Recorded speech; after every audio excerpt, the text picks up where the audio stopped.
And welcome back to MLB Hot Stove Daily. Appreciate you guys joining us late on a Friday night.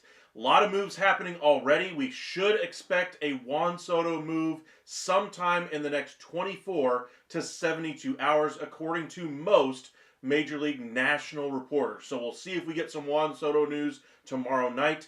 As it stands, I'll be working late, but if there is some breaking news with Juan Soto, be sure to click that subscribe button. Follow us here at The Upside. We will go in live as quickly as we possibly can. So be prepared for a late night live tomorrow. I am really hoping we get some updates from Juan Soto's camp tomorrow or even early on Sunday morning. But we'll see what happens. Should be a very fascinating weekend either way. Winter meetings right around the corner. Will be live from the winter meetings as well. Make sure you join us for that. We'll have lots of coverage for you guys. Really curious to see where these dominoes ultimately start falling. We'll start our show, as we always do, with the Juan Soto sweepstakes. Update you guys on that one. We'll check in on some of the moves that happened today. Guardians get Shane Bieber back, 1 year, $14 million. A little bit of a surprise. It's as cheap of a deal as it is. Maybe he took a little bit of a discount to stay with the Guardians. Wouldn't be that big of a surprise. A little bit of a surprise that he didn't go somewhere else to try to get a 1 year contract at a little higher AAV. The other deal, Clay Holmes leaves the New York Yankees for the crosstown rival New York Mets. 3 years, $38 million, where he is signed to be a starting pitcher, not a reliever. So those are kind of the headlines today. Welcome into the Upside, and let's begin.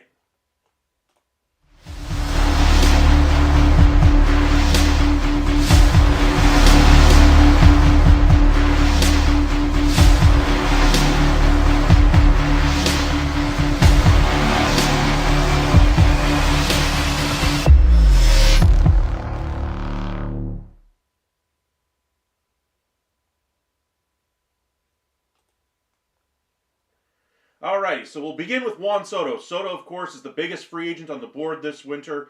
Much like we've seen Ohtani dominate the headlines the year before, Aaron Judge the year before that. It is the year we're in the era of Major League Baseball where it's that one major domino and then the rest quickly fall thereafter. Most of the big deals usually are signed before Christmas, but there is a few free agents that usually make it into January. Very rarely do they make it into February. It looks like Juan Soto has executed his plan flawlessly as far as I'm concerned. As an outside observer who has no horse in the race as to where he goes, how much he signs for, it's been very fascinating to watch the way he's handled his free agency as opposed to some of the others that have hit free agency in recent memory.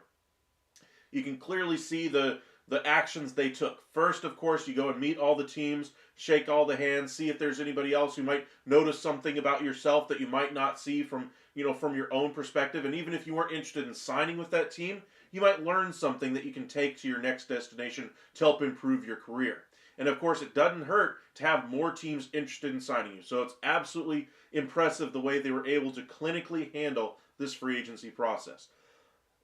So, as far as Juan Soto, the whole thing starts, of course, he takes all those visits. The week of Thanksgiving, he says, hey, let's go ahead and get these offers rolling in. They start getting them going. Multiple teams have several offers in. We got the headline a few days ago that it was over $600 million. John Heyman reported earlier that he believes there are several teams over $700 million. There was a report from ESPN saying, could he really sign a 15-year, $750 million contract? Just incredible numbers being thrown around for Juan Soto right now. We'll see where he ultimately goes, how much he signs for, but I firmly believe he's going to be over 700 before it's all said and done. Just a matter of where he wants to go. And ultimately, I think the teams that are going to pay him the most are really going to have the best driver's seat to try to sign him. I think it's pretty much anybody's race out of those 5 teams that are considered quote-unquote favorites, but nobody's necessarily a favorite out of that field. So we're talking Yankees, Mets, Dodgers, Red Sox, Blue Jays. I think they all are fairly equal, a little bit higher, a little bit lower in some cases, but it's a very interesting test case for free agency, not just this year, but what happens the year after and after that. So really like the way Soto's run his free agency campaign, much like he does his at-bats. He likes to be deliberate and intentional with what he does at the plate. He's been deliberate and intentional with how he's handled his free agency. So really like to see the player kind of driving his own free agency. I'm sure Scott Boras is showing him how to go through things, how to drive up his price, how to make himself the most marketable they possibly can. I'm sure all that's happening. But it's still the player who ultimately has to decide where he goes and how his free agency is handled. And he's done a really great job of keeping true to the player he is on the field by also handling himself in a very similar manner with how he's handled his free agency. So really like that off the rip.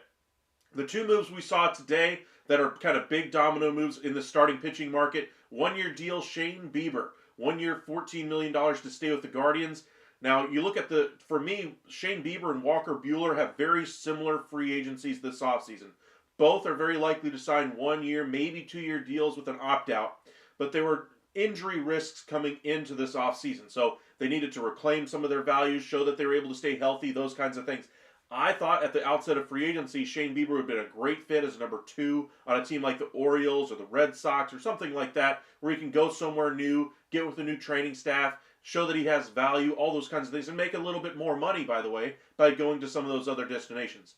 Instead, I guess he really likes playing in Cleveland because I think he could probably have gotten, $17, $18 million elsewhere. There's been a couple of reports out there that the Blue Jays had significant offers out there on the table for him. The Red Sox and the Orioles all had significant offers out there for him that might have even beaten the Guardians' offer, but ultimately he takes the 1 year, $14 million. Now that's not nothing.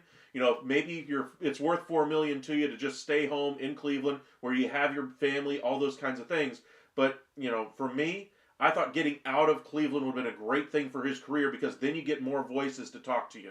You get more feedback, more health-related information that maybe you're not getting with the Guardians. He's not been able to stay healthy for a consistent period of time now for the past 2 or 3 years, and I thought getting him back on the mound in his pennant race for a team like the Orioles really would have been a nice boon for his future prospects. Say he signs a 1 year, $17 million deal this offseason with the Orioles.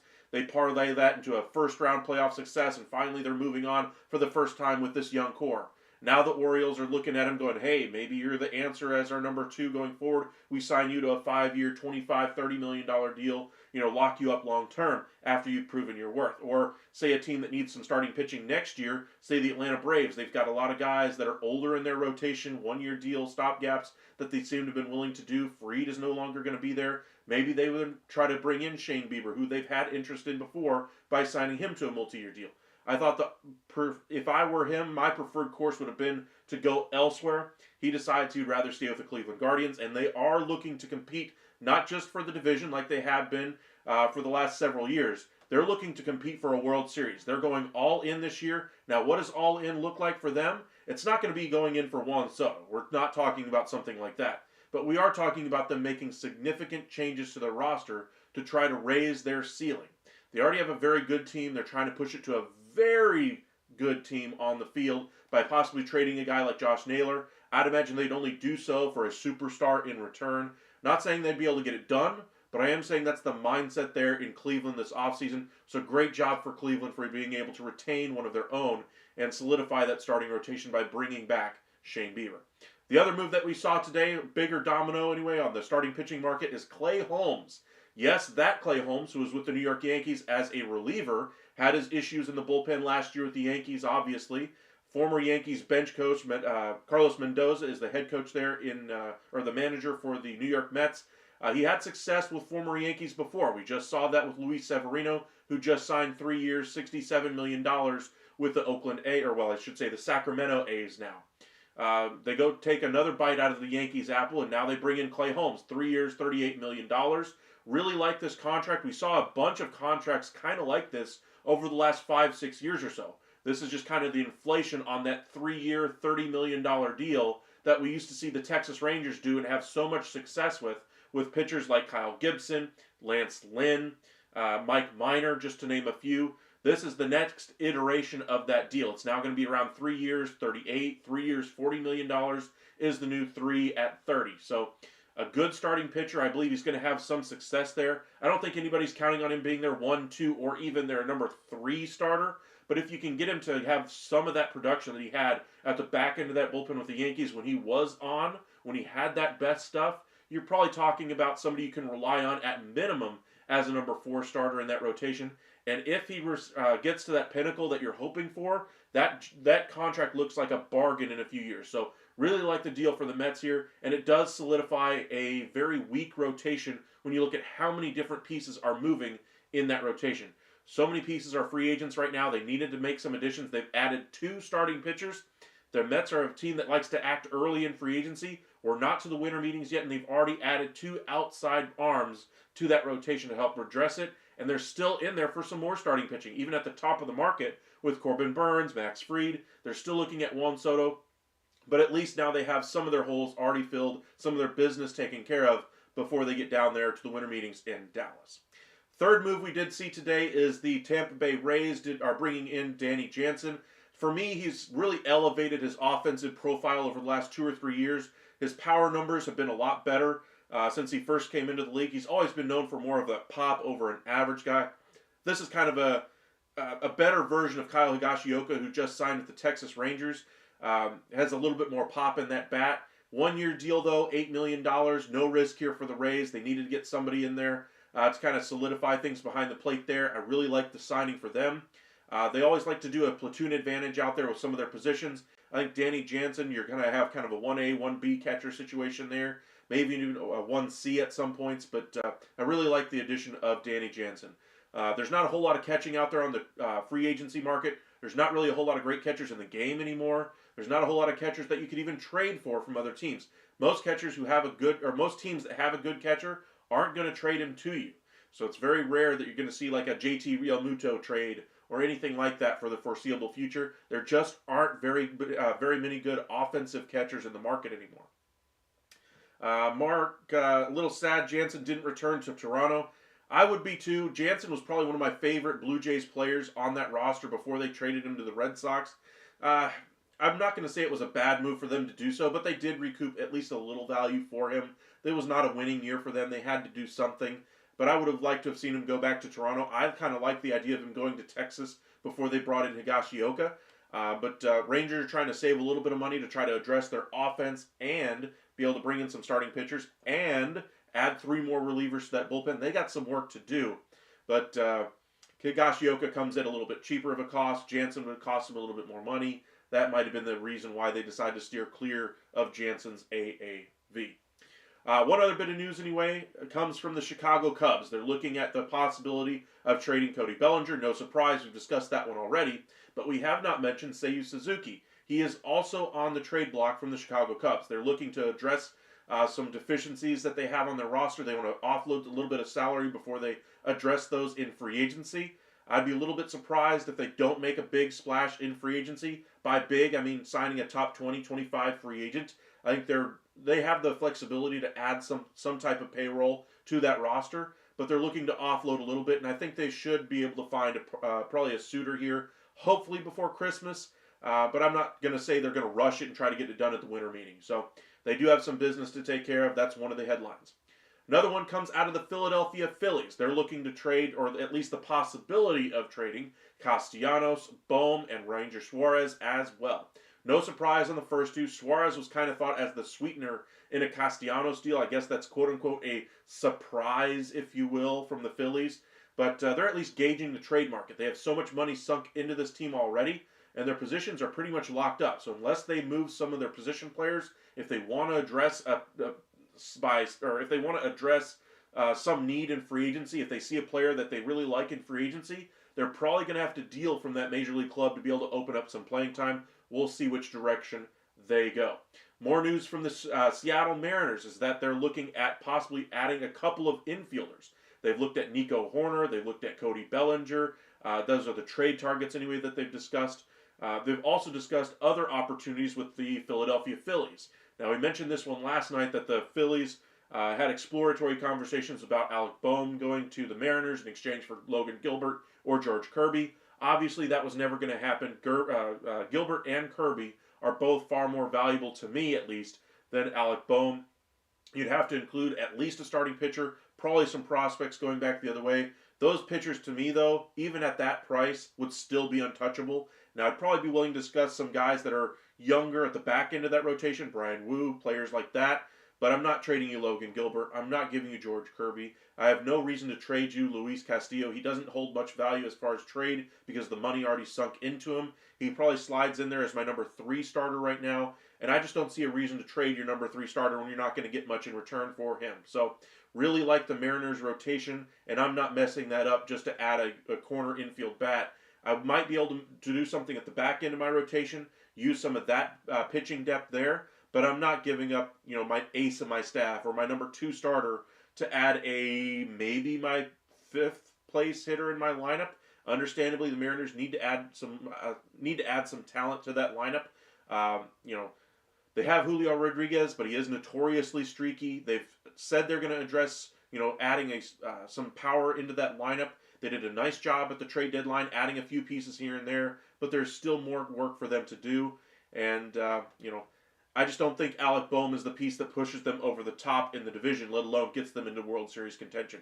Willard, appreciate you joining us once again. Giving a little shade there to the Rangers and Seattle pitchers. Well, Alvarez is probably one of the, 2, 3, 4 best hitters in the game. I would put Ohtani above Alvarez. Judge would be right there with him. 2023 Seager, I would put there with him as well. 2024, I would say, took a little bit of a step back. Injuries caught up with him a little bit, but I expect him to be a little bit better next year. But those are the hitters, to me, that really belong in that class. Bregman is not in that class, though. Bregman, to me, is right around that Willy Adames level player, a great player who has all this high-level ceiling, but he's never really reached that ceiling as of yet. We've never seen him go on a 3 or 4 month tear as far as dominating the sport like Yordan Alvarez has. To me, the better players on your own roster are Alvarez, Altuve, Tucker, are all better players than Alex Bregman. But I do like Bregman. I think he's going to do very well in free agency. I just don't see a pathway for him to return back to the Astros unless the money for Soto isn't there for a guy like Bregman. So, Bregman is seen as a backup option along with Willy Adames by all of the teams that are in that Juan Soto sweepstakes. The Mets are looking at the possibility of bringing him in. Yankees are looking to add him if they lose on Juan Soto.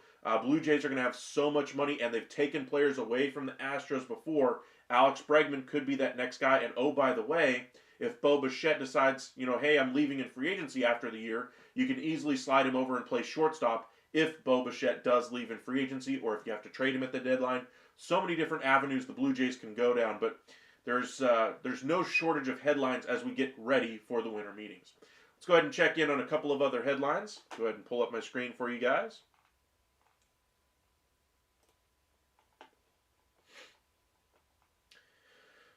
So, one other headline that we saw today from the St. Louis Cardinals is that, yes, Nolan Arenado is finding himself in the headlines. He turned down a couple of media availabilities over the last week that he had already previously scheduled. That tells me there are discussions going on behind the scenes regarding Nolan Arenado, and I would expect him to be moved before the start of the season.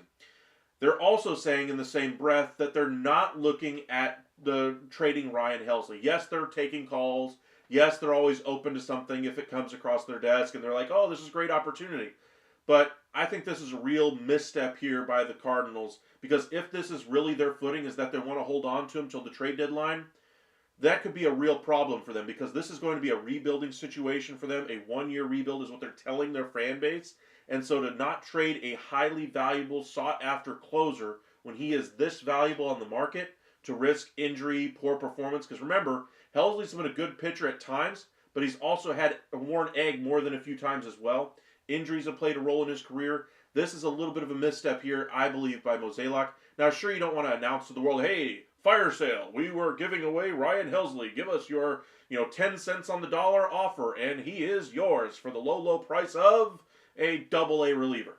That's not what's going to happen. Nobody expects that to happen either. But Ryan Helsley would be able to fetch you a fair return, a fair bounty in trade. He's probably in baseball right now, probably one of the top, I'll go ahead and say he's one of the top 7 or 8 closers in the game right now.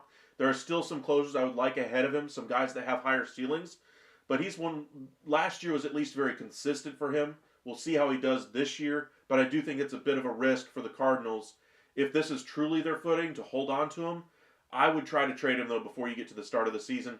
I would try to trade him probably before the end of January, just so you can kind of sort out your bullpen in the spring training and not have to go through spring training with him as your closer. And then, oh, by the way, we get a week before opening day, and hey, he's gone.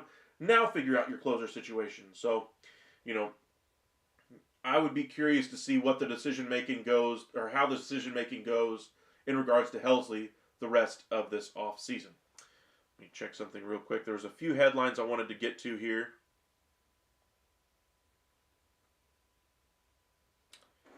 Alrighty, so one of the other headlines that I wanted to get to was the Red Sox interest in Shane Bieber. We had mentioned a few times that the Red Sox were looking at Max Fried a little bit more than Corbin Burns. They were looking to add a number 1 to that staff. Shane Bieber, I would think, would probably fit more as a number 2 in that staff.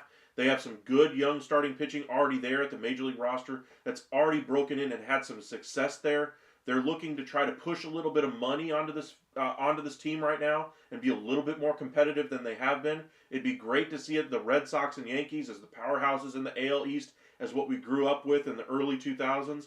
But the Red Sox haven't been nearly that level of team ever since they decided to trade away Mookie Betts, let Xander Bogaerts go out the door, basically hold on to only Rafi Devers, and that's basically it.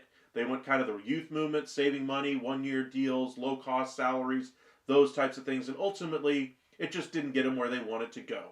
And hopefully this is a sign of a changing in philosophy there with the Red Sox. Curious to see what the rest of their offseason looks like. Say if they're the winner of Juan Soto, I think they would announce to the rest of the world with authority that they're back in the name or in the arms race in the AL East. If they miss on Soto, if they miss on Fried, if they miss on some of their other top targets, then I think it's more of the same for the Red Sox. And then, if I'm part of that Red Sox fan base who's already gotten antsy over the last couple of years with the way the team has really performed on the field, we might start hearing a lot more noise from that fan base as far as how this team is being run from the top down. So we will see. Willard, my money is on Soto going to the Mets. I think that's where all the wise money is right now. A couple of articles from ESPN today basically said just as much, that they believe the Mets are going to be the high bidder for Juan Soto. Yesterday, it was all Blue Jays are going to have the high offer for Juan Soto.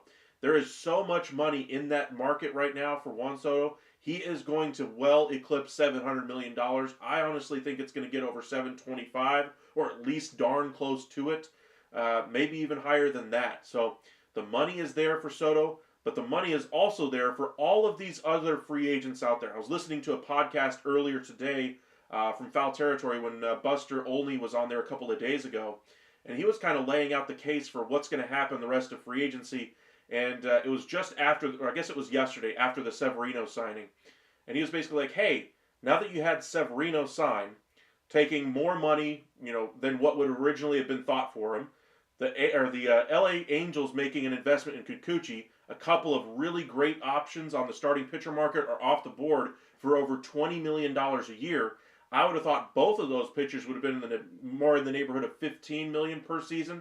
They're getting over 20 from teams that are thought to be in a rebuild process. What does that mean for teams that are more in the mode of going for it and trying to push for succeeding in the postseason and winning a World Series?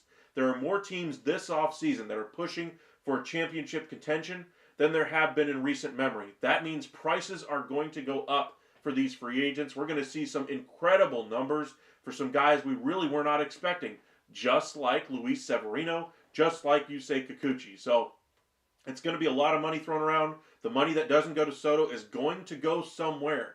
Some of these lowball offers that I'm seeing from all these pundits put out there. I was reading an article just before I got on here from Jim Bowden saying, Juan Soto for, 15 years at $626 million. That's a lot of money. It really is, Jim Bowden. Great job. Yeah, I think you're about $100 million off. I think there were 5 teams already over $600 million. And that was a couple of days ago. To say that he's going to end up with 626 with that much interest from those markets specifically, I think he missed it by about $100 million.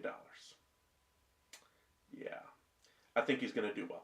So if Juan Soto's getting that kind of money, that money isn't just going to dry up because they're not going to spend it on Juan Soto. They're still trying to push for a championship. Say the Mets miss. Say for some reason Soto says, I want to play in Toronto, so he takes Toronto's money.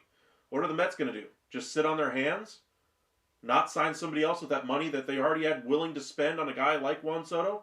No. They're going to turn around and pivot to Corbin Burns. They're going to turn around and pivot to another corner outfielder, or Willie Adames, or Alex Bregman. These guys are going to do so well in free agency. Do not be surprised by some astronomical numbers over the next couple of weeks popping out. So, we should see some really good movement out there. Another move that, another headline that I saw was, let me pull it up here for us. Bear with me for just a second. Oh, I haven't even talked about Sasaki yet. Ooh.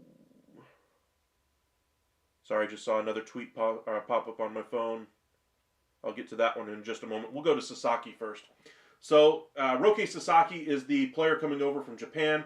Everybody expects him to be the next ace in waiting. He's only 22, 23 years old, right around that age. But coming into this offseason, the thought around the industry was, yes, he's going to go to LA. He's going to go there. That's where he's going to go. That's where he's going to stay.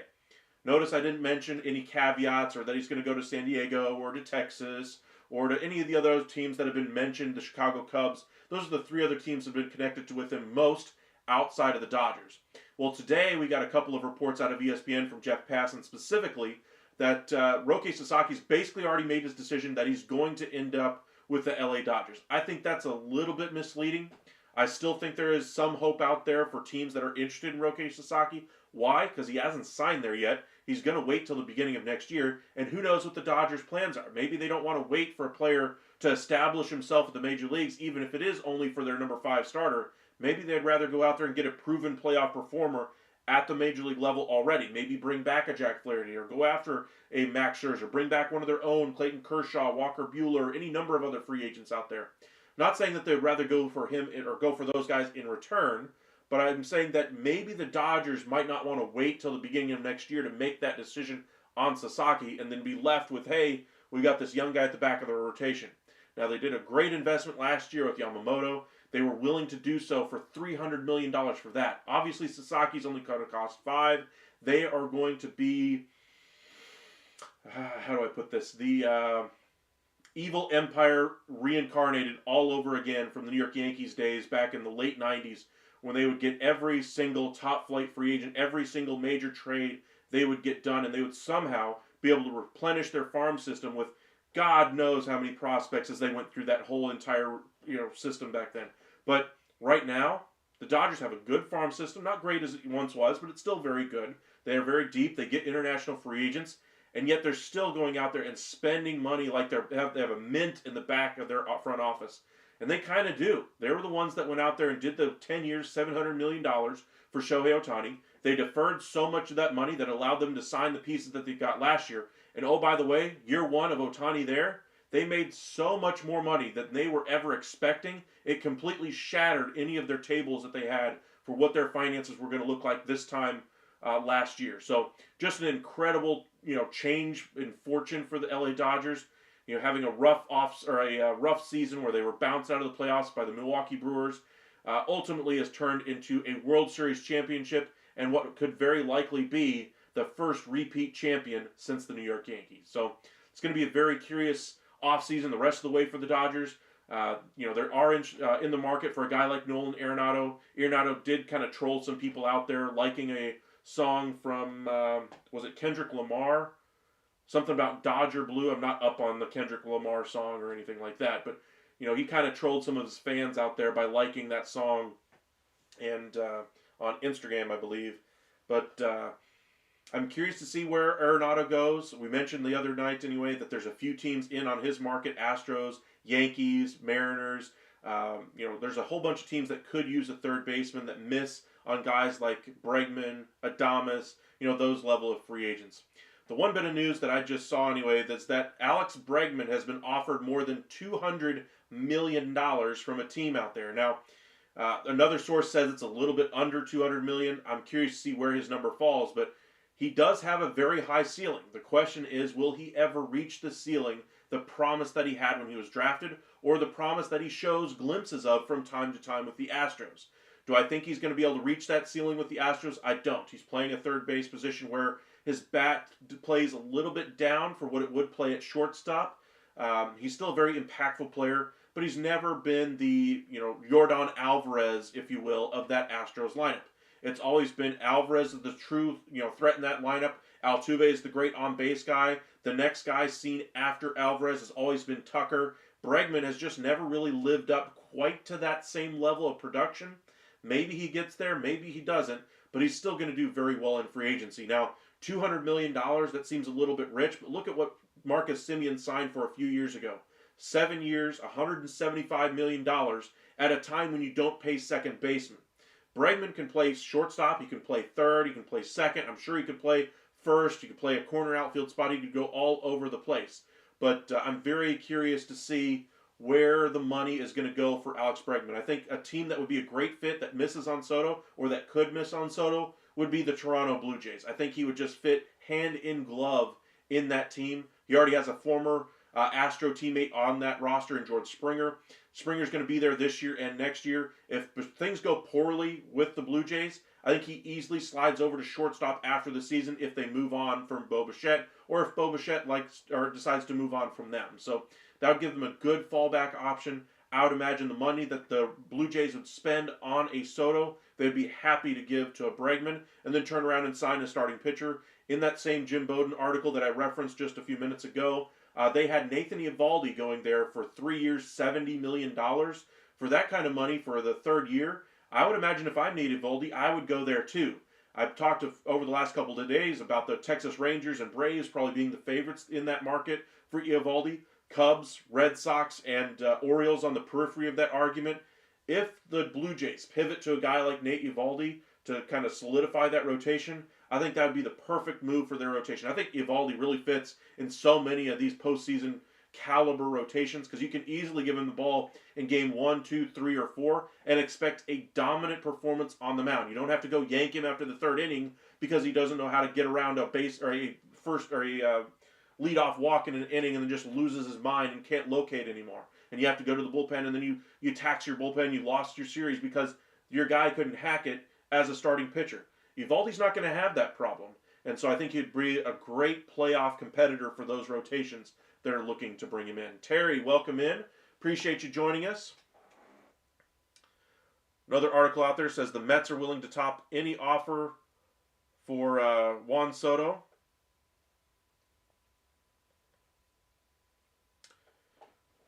Terry, you're saying Soto to the Yankees. Are you reporting that or are you just hoping?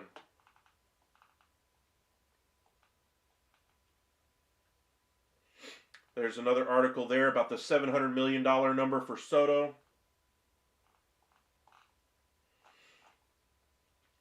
I don't see anything happen. We'll flip over to our X feed as it loads. Bear with it for just a second.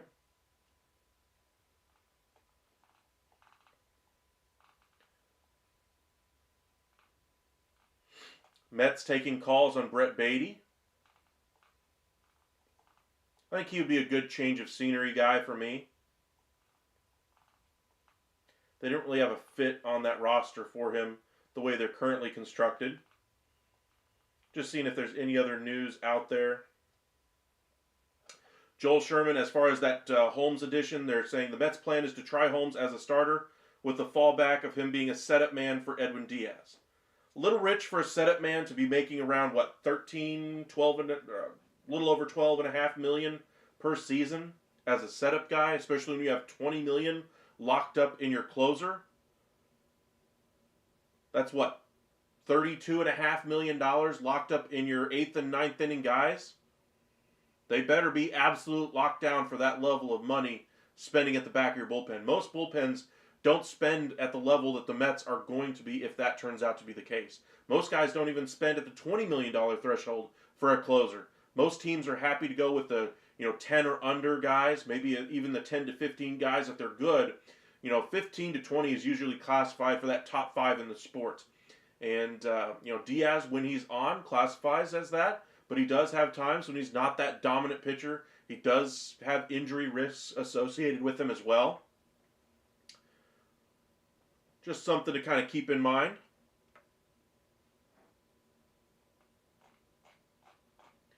Update our page one more time. Then we'll kind of get into the rest of our show here. Nothing yet, anyway. Okay. Willard, when Freeman and Betts and DH superstar DH have to retire with kicks, no matter how much money you make, the $1 billion are tied to 2 or 3 players. They're exempting. Okay. Willard, I get your point. I don't agree with your argument, but I get your point. I mean, the Dodgers are spending at the top levels of free agency. They went out there and spent the money that nobody else was willing to spend on Freddie Freeman. They went out there and traded the prospects necessary to bring in Mookie Betts. They went out there and spent the money on Shohei Ohtani. Now, one could argue that the deferrals are really something that needs to be addressed, and I would agree there. Major League Baseball will address them. Ownership will address them. And I do think this loophole will be cut down severely, if not eliminated altogether. With that to say, maybe you can only have, at any given time, $100 million total in deferrals. Or maybe you just cut them off entirely. Or say a max of $20 million, per season over the life of the contract would be the most you could defer. Or whatever the formula turns out to be between the Players Association and the owners in the next collective bargaining. This is one issue that could bring them into a little bit of a lockout or a strike situation because, owners, small market owners are not going to go for this. Even, average size markets, we're talking about, say, teams like the Atlanta Braves who did very well financially. Say the Philadelphia Phillies, teams in even bigger markets. The Texas Rangers are seen as kind of a medium-sized market. The New York Yankees, all these teams are going to look at what the LA Dodgers are doing and saying, yes, you have all this money, you have it locked up going forward, but your CBT tax should really represent the money of the actual contract. I understand you're trying to go through loopholes to try to make the tax work. I get it. Maybe you want to offload some of that salary and pay them later down the line. That's fine. But for tax purposes, that money should still count for that season. So there's going to be some type of a change when it comes to the CBT as far as what the Dodgers are doing with Ohtani. If they get Soto, they brought in Snell, all these guys that they're giving deferrals to. I imagine Major League Baseball is going to have something to say about it, and quickly, because I imagine they want to shut that loophole down fairly quickly as well. Now, as far as the Dodgers, they are kind of the new evil empire. Baseball is better when they have one super team out there. Look at the way basketball was. I've mentioned this earlier this season, actually, during the middle of the year, when we were talking about the LA Dodgers and how good they were and how dominant they really looked. The Phillies were playing, I thought, a little bit above their heads. They were getting great production out of their bullpen, out of guys that had never really shown that level of production before, and ultimately it didn't work out for them in the long run. We knew the Dodgers had more staying power because their power was driven from the sheer talent at their 1, 2, 3 in their lineup. Even with a down year from their catcher Smith, they still had a very good season overall, and of course they win the World Series. And Ohtani, by the way, didn't pitch. He's going to pitch next year. They're going to be better next year. They got Snell now on that roster. Edmonds locked up for the foreseeable future. They're going to add a corner outfielder. They're going to add a couple of relievers. This is a team that's going to win another World Series sometime in the next 2 or 3 years. I'd imagine they'd probably win 3 or 4 before it's all said and done. That's incredible to say in this day and age of baseball. Major League Baseball has not had a repeat champion in, 20, 25 years now? There's not really been a dynasty with that level of success in that same period of time. Now, sure, you could say the Astros with their couple of titles. I'm sure you could say something about the Phillies getting there a couple of different times. The Braves have been equally competitive. But the Dodgers now have 2 World Series, and they're going to add more, I believe, in the next 7 years. Now, of course, injuries, poor performance, all those kinds of things come into play. There is the evil empire, but then there's always the upstart team that threatens to knock them off every single year. There's a team like the Diamondbacks that might knock them off one year and take a special team, run them all the way to the World Series that knocks them out before they get there. So, could be an interesting next 7 years for the LA Dodgers. I think they're a very good team. I would argue that they're probably the Heatles of this of baseball right now. Remember how LeBron and Chris Bosh went down to Miami and joined D. Wade? D. Wade and them had their pep rally and whatnot. Not 1, not 2, not 3, not 4, not 5, not 6, not 7 championships. You saw ESPN specifically create an entire website just dedicated to them. They dedicated 10 minutes of every single sports center to that team. Even in the offseason, they still dedicated that much time. They dominated the headlines. Baseball needs something like that because local TV money is starting to dry up a little bit. They're having to reformat how they're going to deliver regional broadcasts to the fans. Regional baseball's done well, but apparently not well enough to be able to let Diamond Sports, Bally Sports anyway, be able to handle their own business. They need to reinvent themselves when it comes to delivering the game to fans. And so by having that dominant team out there, they generate more fan interest. They're going to do much better by having an evil empire team out there rather than just being the parity league where every team has an equal shot every single year at landing every single free agent. That's not the way it's going to be. That's never the way it was meant to be. There are owners that are able to afford those contracts, and there are owners who can't. But they still should be able to compete on the same field. But usually the team that's able to get the better players, have the better roster, have the better manager, is the team that's going to win. That's just how it works. You want to be a better team? Get better players. Go through the draft, international free agency, sign some good contracts, 1-year deals that work out, flip guys, increase the value of your team overall. Those are all ways small markets can compete. And over the last couple of years, they're starting to feel like the deferrals are creating a little bit more of an uneven playing field than what they have had in recent memory. So that's the one loophole I'd expect Major League Baseball to close. But baseball is still going to look at the team like the Dodgers and say, hey, they're the model. Go after what they have been doing and try to emulate it. Do what you can to compete with that team. Don't come crying uncle to me saying, I don't think it's fair. This is sports. My job is to make sure you have the opportunity to build the best team you can. You have just as much opportunity to do so. You might not have as deep of pocketbooks, but there are other ways for you to do just the same thing to get just as many wins as they do. Go out there and do it yourself. All right, John. What's the latest with the Rangers and the TV agreement? How will that agreement impact their upcoming season in terms of free agent acquisitions? Rangers are still in a bit of limbo when it comes to their TV. There haven't been too many snippets out there in the national media as far as what's actually happening behind the scenes, where the Rangers are going to go. Now, I believe they're going to do something with what the Dallas Mavericks have done and the Dallas Stars have done as far as renegotiating or reinventing the way they deliver their product to the fans. Now, Stars went out there and created the Victory Plus. They've got the Anaheim Ducks on there, Dude Perfect's on there. So they've got a couple of different teams, some variety sports in there to try to deliver their sport to their fans. They have advertising based off of that, etc. Mavericks went about it a little bit differently. They went about it with a local TV channel, cable channel anyway. You can get their service by paying for it through their Mavs TV.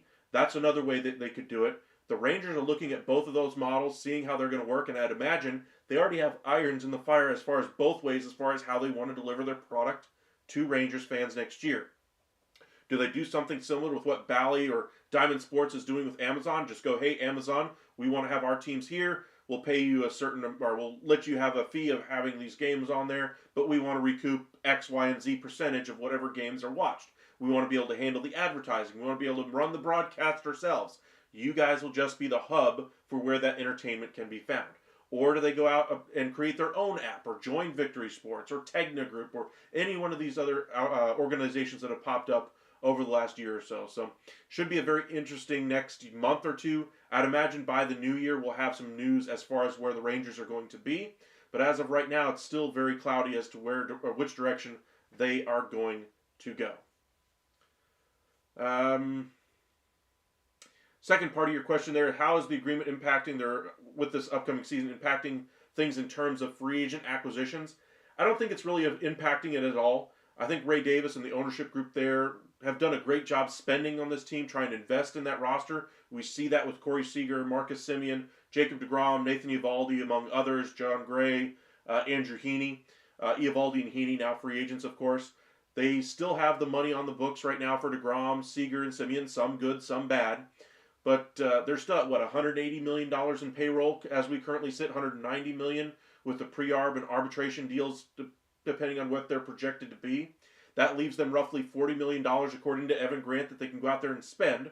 Now, they spent some of that already on Higashioka. They're going to spend more on another starting pitcher. Their top priority, according to multiple reports, including Ken Rosenthal, their top priority is bringing back Nathan Eovaldi. Curious to see where his number ultimately goes. If it gets too high, then I think they would easily pivot to a guy like Andrew Heaney. Now, there was some thought among some of the Dallas media personalities that Max Fried would be kind of an Eovaldi alternative. Maybe a similar AAV, maybe a little bit less with a much longer term, that they might be able to jump in the market and be the dark horse, quote-unquote, team for Max Fried. I don't really see that one. Long-term money, I think, wouldn't be necessarily a deal breaker for the Rangers, but I don't think they're looking to add significant payroll, say, 5 years from now. I think they're still looking to improve that rotation, and I think they can. I think the Rangers view it as, hey, we can do so by doing 2 or 3 year deals with guys we really want to target in this marketplace, rather than the 5-6 year commitment to another starting pitcher. But should be a very interesting offseason here for the Rangers. They have money. They're looking for a left-handed corner outfielder. A lot of teams a lot of media personalities are connecting them to Jock Peterson. I honestly don't see it. I think he's a less athletic version of everything they have on their roster right now. I would be looking for more athleticism and higher contact rates than Jock Peterson. So we'll see what ultimately happens. I do think they'll add a hitter, corner outfield type. Leody Taveras may not make it to opening day with the Rangers if they find a taker for his contract. $5 million for a guy who's struggled to hit 4 out of 5 years at the major league level. Not exactly something I'm looking to hold on to. He's still a very good defender, but they need to do something different out there. And then, of course, the bullpen. Willard, who are you kidding? Most free agents go to California, to them and the Yankees. Every other team has to settle for scraps. I wouldn't say that. I mean, the Phillies got, Bryce Harper. Padres have landed a number of free agents over the years. Manny Machado, Xander Bogaerts. We see the Rangers get Corey Seager, Marcus Semien, Jacob deGrom. The Minnesota Twins even got Carlos Correa. Aaron Judge, of course, goes back to his team. Shohei Ohtani decides to stay out on the West Coast. I would still say it's fairly well split up out there. I'm not saying the Pittsburgh Pirates are ever going to be the top bidder for a Juan Soto level free agent, but I am saying that there are more than just the Yankees and Dodgers that have money to spend on these types of free agents. If you want to go ahead and be able to, compete with these teams, draft, develop, and re-sign that talent before they make that mega millions, and see if you can keep that team together. You look at the Pittsburgh Pirates, for instance, right now. I would be trying to lock up Paul Skeens right now to whatever I possibly could. I understand it's so early in his contract. You're not really sure where it's going to go. Mark makes a good point there. The A's get Severino. There is so much money in the sport right now. Much like Buster Olney was saying in that podcast I was listening to on his appearance on Foul Territory, that there are so many teams trying to compete for a World Series right now. Even the rebuilding clubs are trying to build out their rotations. There's a lot of starting pitching out there on the market, don't get me wrong, but there are fewer starting pitchers out there on the market than there are openings out there. And money has not dried up around the sport. They have money out there to burn. You look at Juan Soto, $700 million. These guys that are in this market right now are going to do significantly better than what you guys at home are thinking they're going to do. You think Corbin Burns is going to get 7 years, $210? Jim Bowden's already got him up to 7 years, $246. By the way, Jim Bowden has Juan Soto at 15 years, $626 million. Look what's on my screen. Does that look like $600 million? I'm just saying, money is out there. Teams have money to spend. Even the small markets can go out there, like the A's, who don't even have a home right now. Even the Angels, who don't really have a roster at all right now. Even the Washington Nationals have so much money they could go out there and spend. They're still holding on to so much of it. I want to get on one other headline before I kind of wrap up things for tonight, or on the Cleveland Guardians. I mentioned Josh Naylor was one name that had been floated out there. We got some headlines this evening that Lane Thomas could be on the trade block as well, as far as fodder to increase their ability to add another high-level player on that roster. I'm not saying they're going to give away either player, but I just wanted to mention those two guys once again, primarily because I think the Guardians are going to be more active now that they've locked up Shane Bieber, and now they have the flexibility to go out there and strike a certain position that they might see more value in the free agent market and just try to get things done. I think the Guardians are going to show a little bit of aggressiveness over the next couple of weeks, so keep your eyes peeled for the Guardians. Let us know when you have any questions. Be sure to send us a super chat if you'd like. Make sure you hit that like and subscribe button. We will be live for you guys as soon as possible if Juan Soto breaks tomorrow. Unfortunately, I have a 14-hour work day tomorrow. I'm not looking forward to it, but as soon as it's over, if Juan Soto is signed, I will be live. Otherwise, I'll be resting my voice. And have some fun with you guys probably late Sunday evening, going over the Hall of Fame announcement, and hopefully we'll have some Juan Soto news by then. I'm honestly hoping that we get some Juan Soto news tomorrow, have some fun with you guys on Saturday night, prepare for our winter meetings coverage Sunday afternoon, Sunday morning, and then we'll get into our winter meetings coverage Sunday evening. It is going to be at the Dallas Hilton Anatole Hotel. We saw some big-time deals broken there in years past. The big one, in my memory anyway, is the Alex Rodriguez $252 million deal that was announced at that winter meetings at that specific hotel. Curious to see what the shocking announcement's going to be this year. Maybe it's the $750 million deal with Juan Soto. Could be something like that. But it should be a very active and very fun winter meetings. Every year we go into the winter meeting saying, oh yeah, this year's going to be so packed with moves. We're looking forward to having activity. And even if there's not that name free agent, trades are really percolating. This year I think we have a legitimate case that there are so many teams out there that are trying to push for contention, push for a World Series, that teams are going to spend money this winter meetings, and they're going to act and try to lock up players that they see value in. We just saw the Mets, they've added 2 starters. We see the A's add a starter. The Angels have added a starter. The Cubs have added a starter. Red Sox have added to their bullpen, and teams are all the way committed to this Juan Soto thing, and it's holding up some of the market, but it's going to break. This dam is going to break sometime in the next 24 to 72 hours, sometime tomorrow through Monday. I'm expecting the press conference to be Tuesday morning, so make sure you guys lock in for that one. I'm expecting that press conference to be held there. You get the, the deal's pending a physical. Here's how the physical goes. Okay, you're fine. That's how the physical is going to go for Juan Soto. The Rangers did that with Jacob deGrom. Understandably, didn't work out. Injuries turned out to be the case. But when you value the player at that level, sure, you may not, be fully okay with the money long term, but you're okay investing the money long term because of what he could bring you in that short term period. With Juan Soto specifically, you're talking about a 7 to 8 year window of absolute prime years. You're getting so many more years of prime Juan Soto than you'd be getting with an older free agent who usually would be coming into free agency at 27, 28, 29 years old. Soto's 25, 26. He's not going to be 32 for another 6, 7 years. That's where the money's coming from. That's why he's so valuable in this market. That's why a term of 15 years would only take him to his age 42, 43 season. That's why the money for Juan Soto is going to be so high that even though a two-way player got 10 years at 700, a one-way player might eclipse that with a with a lower AAV, but with a longer term deal. Welcome in, Tim. Will the Mets sign Juan Soto to a 14-year contract, $770 million, before he re-signs with the Yankees or Red Sox? Good question. I would say 770 over 14 might be a little bit high. If it goes that high, say it goes to 770, just to use your number there, I would expect that number to be probably a 16-year deal. That's just an incredibly long-term deal. Honestly, Major League Baseball would have to do something about that. Not necessarily capping the number of years, but I mean, we can't. These deals that last longer than a decade, like, what are we doing here? Like, I get it. We're trying to pay the player for the now by overpaying them for the the back end years of that deal. I get it. But at a certain point, it's not going to look good on your sport to be paying these guys $20 million, in their age, or $40 million in their age 40 season when they only are hitting 200 or haven't even been in your lineup for 3 months because he pulled a hamstring. That's something he would have recovered from in about a month or 3 weeks currently. That he can't recover that quickly when he gets older. His production suffers. He re-injures it. He only plays 40 games. Then you're looking at it going, oh, that's the guy we spent that money on. Hey, but those 7 years were worth it. And that's what we're doing right now. I think Major League Baseball should at least look into the possibility of capping things around 10 years. I mean, 10 years seems like a relatively long amount of time.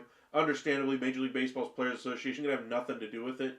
It's their way of lowering the overall hit of the deal, getting their players the most money they possibly can.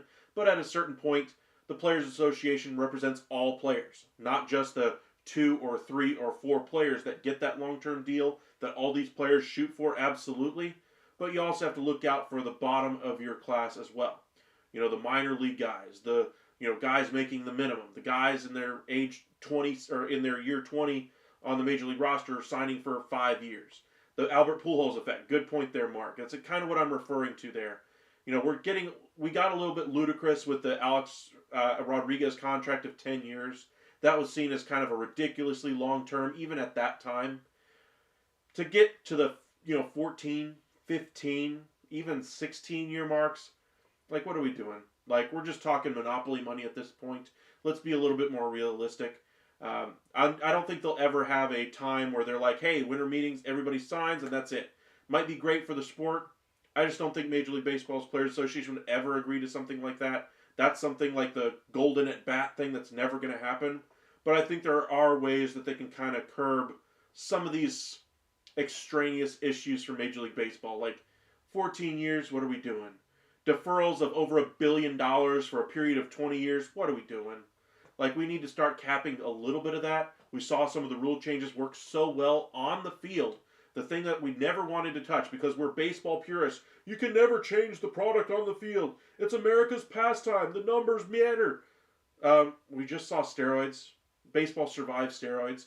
We saw the pitch clock. Baseball survived the pitch clock. You can make these changes to handle free agency a little bit better, to handle money being spent on these players a little bit better, to manage deferrals a little bit better. Just small tweaks that might affect 0.01% of the Players Association that make the whole sport as a whole work a lot better. That's something I would like to see them do in their next collective bargaining agreement. So, to answer your question there, will the Mets sign Juan Soto? The industry believes they're going to be the high bidder. At least that's the thought today. That was not the thought yesterday with the Toronto Blue Jays being the consensus as the team that's going to outspend everybody for Juan Soto. But the Mets, Cohen has really deep pockets. I mean, they're literally endless at this point. And as long as he's willing to continue to invest those deep pockets in his team, 770 is not out of the realm of possibility. But I do think that at a certain point, the numbers start getting a little bit ludicrous. I think he's still going to do fantastic. I think he's going to clear 700 million. I'm going to say he beats Ohtani by at least 15 to 25 million dollars. I'd be shocked if it was a little bit more than that. Honestly, I'd still be shocked if it's over 700 because we're talking 700 million dollars. Only one player ever has been signed for that high of a value, and it's Shohei Ohtani. And is he as valuable as Shohei? To me, no. But with the youth that he's able to hit free agency with, that's why he's able to get to that number. So should be an impressive next couple of days. Make sure you guys hit that like and subscribe. Follow us over on X at UpsideSN, on Facebook, Upside Sports Network. Appreciate you guys joining us tonight. Got a 14-hour workday tomorrow, but if Juan Soto signs, we will be live for you guys even after working 14 hours. So appreciate you guys' support, and we'll see you guys maybe tomorrow night, but more than likely Sunday if Soto does not sign. So thank you guys. Appreciate all the support, and we'll see you then.